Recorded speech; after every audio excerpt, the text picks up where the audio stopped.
They move with calm, age with grace, and somehow never seem to fade. How do they do it? What's the quiet secret behind Japanese women's timeless beauty? It's not products or procedures. It is something deeper that keeps them young. This is why Japanese women age so gracefully. It starts in the smallest moments. There's a simple rule followed by some of the oldest people on Earth. It's not a diet plan. It's not a supplement. It's not even exercise. It's just knowing when to stop eating.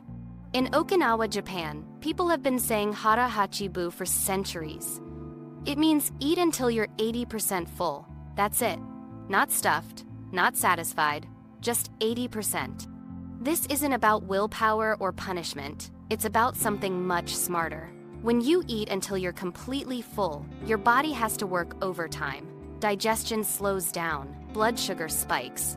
Insulin floods your system, and over time, that roller coaster wears you out from the inside. Okinawa is what researchers call a blue zone, one of 5 places on Earth where people live the longest, healthiest lives. Many Okinawans live past 100 years old. Heart disease? Rare. Dementia? Uncommon. They're not just living longer, they're living better. The 80% rule plays a huge role in that. By eating less, they naturally cut their calorie intake by around 20%. That's enough to keep their weight stable, their blood sugar balanced, and their cells aging slower. Scientists have found that calorie restriction without malnutrition can extend lifespan in multiple species, humans included. Beyond the numbers, there's the pace. When you eat slower, your brain has time to catch up with your stomach. It takes about 20 minutes for your body to register that it's full. If you finish a meal in 10 minutes, you're going to overshoot. You'll feel bloated and sluggish. Hara hachibu forces you to slow down, to notice what you're eating, to actually taste your food. It's a form of mindfulness that doesn't require apps or breathing exercises, just attention. This principle extends beyond food. It's about moderation in everything. The Okinawans apply this philosophy to daily life. They move regularly but don't exhaust themselves. They find balance naturally. But controlling what you eat is only part of the equation. Shikata ga nai is a Japanese phrase that translates to, it cannot be helped. It's not about giving up. It's about letting go of what you can't control. Traffic jams, bad weather, someone else's mood. Fighting against those things doesn't change them. It just stresses you out. Stress is one of the fastest ways to age. When you're constantly anxious or frustrated, your body releases cortisol. That's your stress hormone. A little bit is fine. But when cortisol stays high for too long, it starts breaking things down. Your skin loses collagen. Your immune system weakens. Inflammation creeps in. Japanese women, especially older generations, have this mindset embedded in their culture. When something goes wrong, they don't spiral. They acknowledge it and move on. This acceptance isn't about being passive. It's about conserving energy for what actually matters. You can't control the earthquake, but you can control how you rebuild. Research backs this up. Chronic stress is linked to shorter telomeres. Those are the protective caps on your DNA. When they get too short, your cells stop dividing properly. That's aging at the cellular level.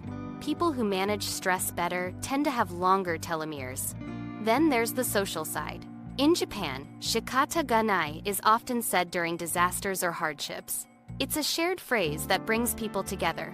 That collective resilience reduces individual anxiety. Western cultures often glorify control. We're told to take charge, to hustle, to never give up. But sometimes that mindset backfires. We end up trying to control things that were never ours to control in the first place. Japanese women have lower rates of anxiety and depression compared to many other countries. Part of that is this acceptance philosophy. They're not pretending everything is fine. They're just not wasting energy on battles they can't win. Yet, acceptance alone isn't the full picture. Kaizen means continuous improvement, but not the kind where you overhaul your entire life on January 1st and quit by February. It's about tiny, consistent upgrades, 1% better every day.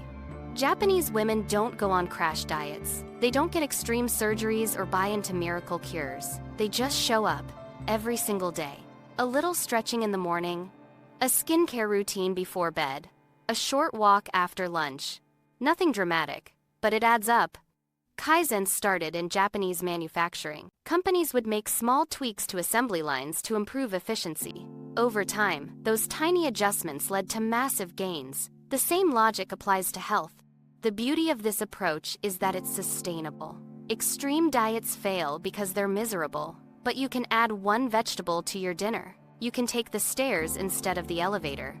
You can drink one more glass of water. Japanese culture is built on rituals. Morning tea, evening baths, daily skincare. These aren't chores. They're moments of calm in a chaotic world. And they keep you consistent without feeling like work. Studies show that people with regular routines sleep better. Their stress markers are lower. Their immune systems are stronger. Consistency beats intensity every time. When you practice Kaizen, you stop thinking in terms of all or nothing. You stop beating yourself up for missing a workout. Because it's not about perfection, it's about progress. And progress doesn't have to be fast. It just has to be steady. This mindset also prevents burnout. If you're always pushing yourself to the limit, you're going to crash. But if you're making small, manageable changes, you can keep going indefinitely. Still, there's a deeper question. Why bother improving yourself at all if you're doing it alone? Studies show that being isolated increases your mortality risk by up to 45%. That's comparable to smoking 15 cigarettes a day. You can eat all the vegetables and do all the yoga you want. But if you're lonely, your body suffers. Wa is the Japanese concept of harmony. It's about being connected to your community, your family, your environment. And it's one of the reasons Japanese women live so long. Social connection isn't just nice to have. It's biologically necessary. When you spend time with people you care about, your stress hormones drop, your immune system strengthens, your heart health improves. In Japan, women maintain lifelong networks. They stay close with neighbors. They visit family regularly. They join local groups. Even in old age, they're not sitting alone. They're out there, engaged, connected. Western culture often celebrates independence. We're told to be self-sufficient, to not rely on anyone. But humans didn't evolve to be alone. We're social animals. And when we pretend we don't need connection, our health pays the price. There's also something about Wa that goes beyond just having friends. It's about reducing conflict. In Japanese culture, group harmony is prioritized over individual ego. That kind of emotional friction is exhausting. And over time, it wears you down. Respectful, balanced relationships create emotional stability. You're not dealing with constant drama. You have peace. Older Japanese women often say that their friendships and family connections are what keep them going. It's not just about avoiding loneliness. It's about having people who care, who check in, who share meals and stories. However, connection without direction can feel empty. What gets you out of bed in the morning? For some people, it's their kids. For others, it's their garden, or their art, or their community. It doesn't matter what it is. What matters is that it's something. Ikigai means a reason for being. It's your purpose, your motivation, the thing that makes life feel worth living. And Japanese centenarians will tell you that it's one of the biggest secrets to a long, healthy life.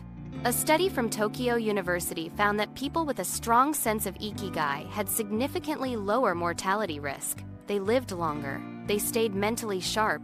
They were happier. It wasn't about their diet or exercise. It was about having something to live for. Purpose creates structure. When you have something meaningful to do, you're more likely to take care of yourself. You eat better because you want to feel good. You stay active because you need energy. You connect with others because your purpose often involves them. Without purpose, life becomes aimless. You wake up and wonder why you're even bothering. That kind of existential dread isn't just depressing, it's physically damaging. Your immune system weakens. Your stress levels rise. With Ikigai, everything shifts. You have a reason to keep learning, to keep growing, to keep engaging with the world. It doesn't have to be grand. You don't need to cure cancer or write a bestseller. You just need something that matters to you. For older Japanese women, Ikigai often comes from relationships. Caring for grandchildren, tending to a garden, teaching a skill to younger generations. These activities give them a sense of contribution.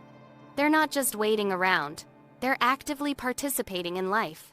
There's also an emotional balance that comes with purpose. When you have Ikigai, you're less likely to feel anxious or depressed. You have direction, you have meaning. And that mental clarity translates into better physical health, lower inflammation, stronger immune function.